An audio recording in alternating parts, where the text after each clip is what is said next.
Hey, it's been a while. Since the last episode, there have been significant changes to my storage system project, so why don't we get right into it. First is that I'm going to be ditching into double speed item sorters for sorting of my bulk items into shulker boxes, and in their place, I'm going to use sequential shulker unloaders instead. The benefit of using a sequential shulker unloader, or SSU for short, over a double speed item sorter is throughput. Under most scenarios, a SSU will end up being much faster than a double speed item sorter. A traditional sorter will tend to send items over filters via water stream, and do so at a fixed rate. Say for double speed item sorters, that's 18,000 items per hour. But an SSU works a little differently. Instead, we pack up our items into shulker boxes first, and then send it through the SSU.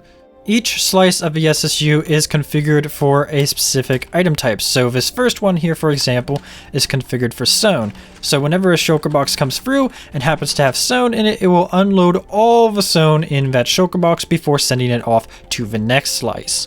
And since each slice of the SSU can be unloading their own shulker box and so at the same time, you end up getting much higher throughput. And really, the bottleneck becomes, rather than like with a double speed item sorter, your bottleneck is 18,000 items per hour, period. Can't go any faster than that. Here, your bottleneck is simply the most common item type you happen to have. Now, let's rewind a bit. Before I could have even considered switching to a sequential shulker unloader for my storage system project, I needed to address some issues, some major issues.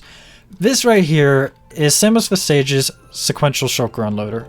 It's a rather compact little contraption, and it's fairly nice, but it does have one fatal flaw. It can lose shulker boxes. Edge case number 1. So here's the scenario. You have some shulkers here. They're taking a while to sort and stuff to pull all the items out of them because they got a lot of that particular item type. So that's fine. Whatever. There's a shulker box in this hopper here. So this comparator reads it and locks the next one. So that way, no more shulkers come down this way. And presumably over time, this would end up propagating back and end up preventing the loss of shulkers. Well, in this scenario, we got shulkers. They've been coming in here, end up getting broken, coming in, getting broken over and over again until a point where they're not getting picked up anymore. Why? Because this comparator is powering this dropper, and this dropper clock and because it's constantly powered, this dropper clock can't put the any shulker items into this top hopper, and thus can't propagate the signal back. And under some scenarios, that results in you losing your shulker box. It ends up despawning. So the way I mitigate this is, rather than taking a comparator reading from the hopper, I instead take it from the dropper and then propagate that signal back. So if this dropper has a shulker in it, propagates this signal back over here where it locks this hopper. And because it locks this hopper, it will also end up locking or permanently powering this dropper until it depowers, but that's fine because once again we have a comparator down here, and then that reads from that dropper and will propagate the signal back, so on and so forth. I got sort of like an A/B tieable way of propagating that back. So that's that edge case dealt with. Edge case number 2. Two adjacent slices have their dropper clocks active, and because they're trying to transport into a shulker box into the hopper above. Well, if these clocks happen to be out of sync just right, it ends up permanently powering the hopper until one of the clocks disengages. So, because both of these clocks are just perfectly timed, we now have a case where this hopper's locked, and that can result in the shulker box never getting picked up and eventually despawning. The way I go about mitigating this is, rather than using a 4-tick clock, I use a 6-tick clock. Now unfortunately this ends up adding on some bulk, but I mean, hey, it works. We got our 6-tick clock here, and that will ensure that we never end up locking this hopper in between two slices that are active at the same time. So this is the current design I have right now, a heavily modified version of SamosTheSage's sequential shulker unloader. As you can see, it certainly has quite a bit more bulk to it, quite a bit bigger footprint, but it fixes the reliability issues and additionally is a little bit more lag friendly. SamosTheSage's sequential shulker unloader has 8 hoppers per slice, with only 1 of them being kept locked. This one has 7 hoppers per slice, with 3 of them being kept locked. So yeah, that helps improve lag some. And the filter hopper here has a composter that's kept on top of it when a shulker isn't being unloaded. So that also ends up helps to reduce lag a little farther. Despite its size, as far as I'm concerned, this is good enough. Like, it meets my reliability requirements as they stand currently. So yeah, I feel like if I don't end up doing any more iteration upon this, it'll be fine, and I can use this for my storage system. The size of it doesn't really matter and such. I have plenty of space to put it. So yeah. Since the last episode, there have been some developments within the storage tech community. If you recognize this from the previous episode, this is SamosTheSage's multi-item sorter, and it was originally what I was going to use for the multi-item sorter in my storage system project. It requires slot reservation and sorts items at, I believe, 3,000 or 3,600 items per hour. So, you know, not too bad for the time. I was just like, this is pretty good. But then Multi-Item Sorter V4 came out by Rapscallion, Metabio, DatNerd, and Rifter's Lab. The Multi-Item Sorter V4 sorts items at nearly hopper speed, without needing any sort of slot reservation in these chests down here. And in fact, when it comes down to configuring a particular category, and if you can easily access this chest here and configure it however you like. So up to 54 different item types sorted right into these chests. Whoa, wow. If you couldn't tell, I have been absolutely blown away by the feat of redstone engineering that is the multi-item sorter V4. Right here, and so we have version 4.1 actually, and of which improves lag efficiency over version 4 by some. And there's also version 4.2, which maintains the lag efficiency improvements while also being more compact. Although, funnily enough, I'll probably be going for 4.1 because 4.2 is a little too compact. And 4.2, I can't move these two observers back 1 block, whereas for my use case, and if I need to, in order so that way I can have a barrel here, have this hopper point into that barrel, and run the overflow item line. So if these chests and hoppers all fill up with items, then the items will go into the overflow hopper line. To reduce hopper lag with the multi-item sorter, I am going to be locking the storage hoppers and the overflow hopper line. So as you can see right here, I essentially have a comparator chain where I'm transmitting a signal strength of 1. That way the redstone dust produces the least amount of updates and thus ends up reducing the amount of lag it causes whenever it all gets turned off and back on. And yeah, whenever the item sorter is starting up, and if the defragmenter, which is required to be put in front of the multi-item sorter, will simply turn off and if the hopper locking for the storage.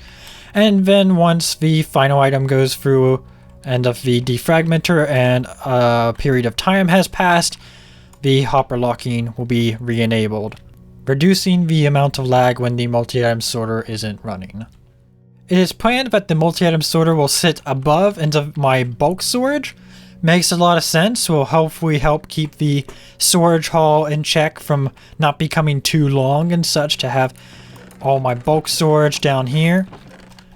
And yeah, currently into this bulk storage is work in progress. I'm still trying to work out the details of how much capacity I want and how I want to build it and so forth. But yeah, so far it seems to be all pretty alright. I still got not the button system and such, no sort of detection system for when a shulker is empty. Just press button, and rather than it getting picked up by a hopper, it's now getting picked up by a water stream. So that also reduces some lag by reducing some hopper counts. But when it comes down to being able to determine at a glance what chests contain what types of items, I'm going to be making use of block displays. So up here at the top, I'm planning to have like block displays that correspond to the type of blocks and such you'd find in this particular category of the multi-item sorter. And then down here for bulk, well, it's kind of in the air what I am going to do. I was thinking like, oh, I could have the block display right here, but then what if I wanted, then what if, you know, I need an item frame display because it's an item that isn't really, you know, a nice, isn't really available in a nice block form. So, I don't know. I'm thinking if I ditch the double chest and instead go for a barrel here, then I could place a block on top. I'd have my block display, and if I wanted to, I could place an item frame on that block, and then I'd have my item frame display. So that seems to be the most flexible. The only problem is, well, back here I'm going to have to add an additional hopper. And since I'm going to have 144 unique bulk storage slices, or bulk storage slices for unique items, then, you know, that additional hopper, that's 144 more hoppers. So I don't know if I can avoid that, and if I'd like to. It is currently planned to have 72 slices of the multi-item sorter. Right here is a mock-up of my possible storage haul. It's a little outdated, and so it has like version 4 of the multi-item sorter here rather than version 4.1. But, you know, it can at least help get the point across. Oh yeah, when it comes down to that new sequential shulker unloader, the plan would be to put it in the basement of the base tower, and that would be where it would reside. Unfortunately, the new hall is longer, and the old one was 61 blocks long, this one's 81 blocks, so unfortunately it kinda doesn't really fit into the possible base tower design and stuff that I was considering, so yeah, I'm not really sure what I'm gonna do in terms of the building that this thing will be built within. There have been a ton of iterations, developments, and so forth within my storage system project thus far.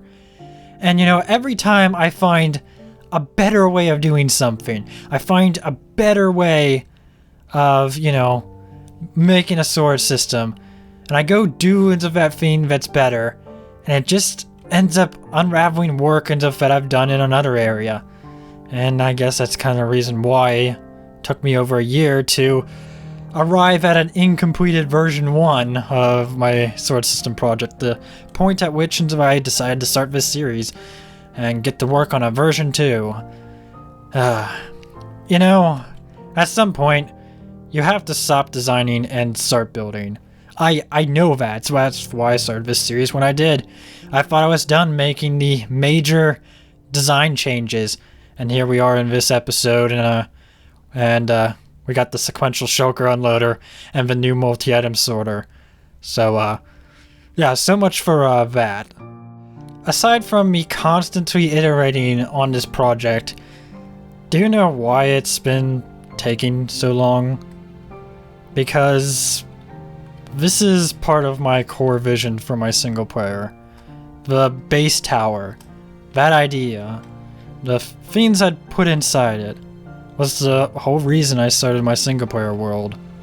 If anything were to be less than perfection, it'd be disappointing.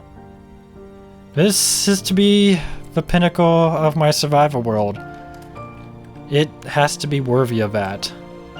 Hundreds of hours have already been spent, and hundreds of hours more will be too, until it is done. Until next time, everyone. I'll catch y'all later. Bye.